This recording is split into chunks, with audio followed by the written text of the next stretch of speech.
తిరుమల శ్రీవారి లడ్డూ ప్రసాదంపై చంద్రబాబు దుష్ప్రచార కుట్ర బెడిసికొట్టింది. ప్రపంచవ్యాప్తంగా కోట్లాది మంది శ్రీవారి భక్తుల మనోభావాలను దెబ్బతీసిన టీడీపీ కూటమి కుతంత్రం విఫలమైంది. తిరుమల శ్రీవారి లడ్డూ ప్రసాదం తయారీకి ఉపయోగించిన నెయ్యిలో ఎటువంటి జంతువుల కొవ్వు కలవలేదని సీబీఐ స్పష్టం చేసింది. పంది, చేప తదితర జీవుల కొవ్వు ఆ నెయ్యిలో కలవనేలేదు అని తేల్చి చెప్పింది. హర్యానాలోని ICAR national dairy research institute, గుజరాత్లోని నేషనల్ డైరీ డెవలప్మెంట్ బోర్డు ఆ నెయ్యి శాంపిల్స్ ను పరీక్షించి ఆ నిజాన్ని నిర్ధారించాయని పేర్కొంది. టీటీడీ లడ్డూ ప్రసాదం కోసం ఉపయోగించిన నెయ్యిలో జంతువుల కొవ్వు కలిపారన్న ఆరోపణలపై విచారించేందుకు సుప్రీంకోర్టు ఆదేశాలతో సీబీఐ ప్రత్యేక దర్యాప్తు బృందాన్ని నియమించారు. ఈ కేసును అన్ని కోణాల్లో విచారించిన సీబీఐ దర్యాప్తు పూర్తి చేసింది. అనంతరం రిపోర్టును నెల్లూరులోని ఏసీబీ న్యాయస్థానంలో ఇటీవల సమర్పించింది. మరోవైపు సీబీఐ నివేదిక పేరుతో టీడీపీ కూటమి ప్రభుత్వ పెద్దలు తమ అనుకూల ఎల్లో మీడియాకు లీకులిచ్చి దుష్ప్రచారానికి యత్నిస్తున్నారు. కాగా అసలు సీబీఐ దర్యాప్తులో ఏం వెల్లడైందని ప్రపంచవ్యాప్తంగా ఉన్న తిరుమల శ్రీవారి భక్తులు ఆసక్తిగా ఎదురుచూస్తున్నారు. ఈ నేపథ్యంలో సీబీఐ దర్యాప్తులో వెల్లడైన వాస్తవాలు తాజాగా బహిర్గతమయ్యాయి. లడ్డూ ప్రసాదం తయారీకి ఉపయోగించిన నెయ్యిలో ఎటువంటి జంతువుల కొవ్వు కలవలేదని దర్యాప్తులో నిగ్గుతేలింది. ప్రసాదం తయారీకి ఉపయోగించిన నెయ్యిలో జంతువుల కొవ్వు కలవలేదని సీబీఐ దర్యాప్తు నిర్ధారించింది. ఈ కేసు దర్యాప్తులో భాగంగా 4 వేర్వేరు ట్యాంకర్ల నుంచి తీసిన నెయ్యి శాంపిల్స్ను హర్యానాలోని ఐసీఏఆర్ నేషనల్ డైరీ రీసెర్చ్ ఇన్స్టిట్యూట్కు పంపించి పరీక్షలు నిర్వహించినట్లు సీబీఐ తెలిపింది. టీటీడీ నెయ్యిలో జంతువుల కొవ్వు కలవలేదని వెల్లడైందని సీబీఐ నివేదిక పేర్కొంది. 4 నెయ్యి నమూనాలను ట్రైగ్లిజరైడ్ ప్రొఫైల్ పరీక్షించి మరీ నిర్ధారించాయని తెలిపింది. నెయ్యి నాణ్యతను విశ్లేషించి నివేదికను ఇంగ్లీష్ అక్షర క్రమంలో పాయింట్ల వారీగా వివరించింది. అందులో 7వ పాయింట్లో సీబీఐ పేర్కొన్న విషయం అత్యంత ప్రాధాన్యం సంతరించుకుంది. టీటీడీకి సరఫరా చేసిన నెయ్యిలో కొలెస్ట్రాల్ లేదని పరీక్షల్లో వెల్లడైందని తెలిపింది. జంతువుల కొవ్వులోనే కొలెస్ట్రాల్ ఉంటుంది, మరి కొలెస్ట్రాల్ లేదని అంటే జంతువుల కొవ్వు కలవలేదని స్పష్టం చేసినట్లని ఆహార నిపుణులు తేల్చి చెప్తున్నారు.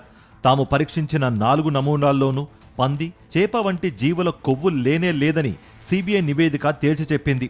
అయితే రాజకీయ కుట్రల కోసం ఎంతకైనా దిగజారుతానని ముఖ్యమంత్రి చంద్రబాబు మరోసారి నిస్సిగ్గుగా నిరూపించుకున్నారు. తిరుమల శ్రీవారి పవిత్రమైన లడ్డూ ప్రసాదానికి కళంకం తెచ్చేలా చంద్రబాబు దుష్ప్రచార కుట్రలకు తెగబడ్డారు.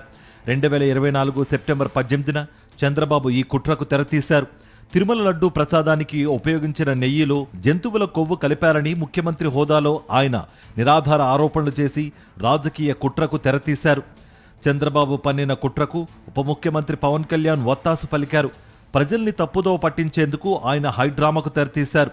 విజయవాడ ఇంద్రకీలాద్రి మెట్లను కడిగి చంద్రబాబు కుట్ర డ్రామాను మరింత రక్తి కట్టించేందుకు యత్నించారు. టీడీపీ, జనసేన సోషల్ మీడియా విభాగాలు లడ్డూ ప్రసాదంపై తీవ్రస్థాయిలో దుష్ప్రచారానికి తెగబడ్డాయి. రాజకీయ ప్రయోజనాల కోసం కోట్లాది మంది భక్తుల మనోభావాలను దెబ్బతీసేందుకు యత్నించాయి. తాజాగా సీబీఐ ఇచ్చిన రిపోర్ట్ చంద్రబాబు, పవన్కు చెంపపెట్టులా మారింది. చంద్రబాబు, పవన్ కళ్యాణ్లు చేసింది తప్పుడు ప్రచారమే అని నిర్ధారణ అయింది. లడ్డూలో జంతువుల కొవ్వు కలిసిందని బాబు ఓదరగొట్టిన ప్రచారంలో ఏమాత్రం నిజం లేదని సీబీఐ నివేదిక ద్వారా బహిర్గతమైంది. సీబీఐ నివేదికతో చంద్రబాబు కుట్రలు బట్టబయలయ్యాయన్నారు మాజీ ఎంపీ మార్గాని భరత్. నెయ్యిలో జంతువుల కొవ్వు కలిసిందని ప్రచారం చేసిన చంద్రబాబు, పవన్ కళ్యాణ్లు తిరుమలకు వెళ్లి ప్రాయశ్చిత్తం చేసుకోవాలన్నారు. కలియుగ దైవం వెంకటేశ్వర స్వామిని రాజకీయాల్లోకి లాగిన చంద్రబాబును రాజకీయాల నుంచి తప్పుకోవాలని డిమాండ్ చేశారు మార్గాని భరత్. కలియుగ వైకుంఠుణ్ణి రాజకీయాల్లోకి తీసుకొచ్చినందుకు నన్ను క్షమించండి, నేను రాజకీయాల నుంచి తప్పుకుంటున్నాను అని ఇవాళ రాజీనామా చేయాల్సిన అవసరం కూడా చంద్రబాబు నాయుడు గారికి ఉంది. ఎందుచేతనంటే ఇప్పుడు ఆయనకు వయసు అయిపోయిందండి. ఇప్పుడు నిజంగా భగవంతుడు ఏమన్నా మామూలుగా ఊరుకుంటారండి? శిక్షించరా? నిజంగా ఈ జన్మలోనే ఈయన చేసిన తప్పులకి శిక్ష అనుభవిస్తారు. 100కి 100% చెప్తా ఉన్నా. నిజంగా పవన్ కళ్యాణ్ గారు ఏం చేశారండి? ఆయన దుర్గమ్మ గుడి దగ్గరికి వెళ్ళిపోయి ఆయన వస్త్రాలు మార్చేసి మరీ వెళ్ళి కడిగేసిన కార్యక్రమం చేశారు. మరి ఇవాళ ఏం చేస్తారు?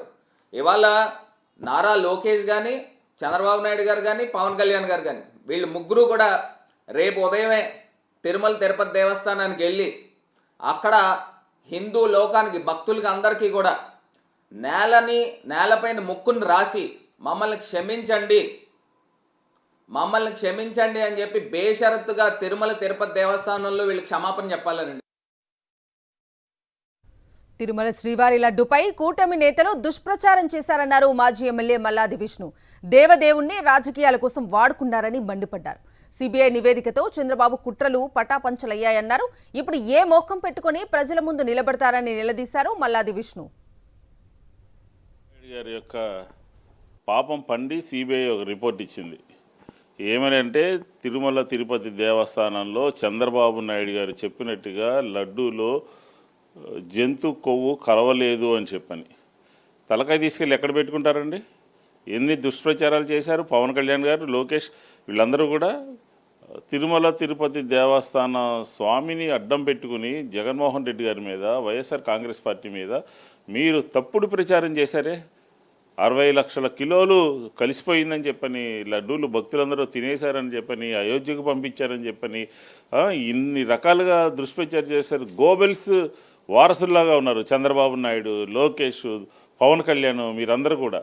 ఈరోజు సిబిఐ ఇచ్చినటువంటి సబ్మిట్ చేసినటువంటి రిపోర్టు చూస్తే మీకు ఏ రకంగా మిమ్మల్ని ప్రజలు క్షమించాలో అర్థం కావట్లేదు.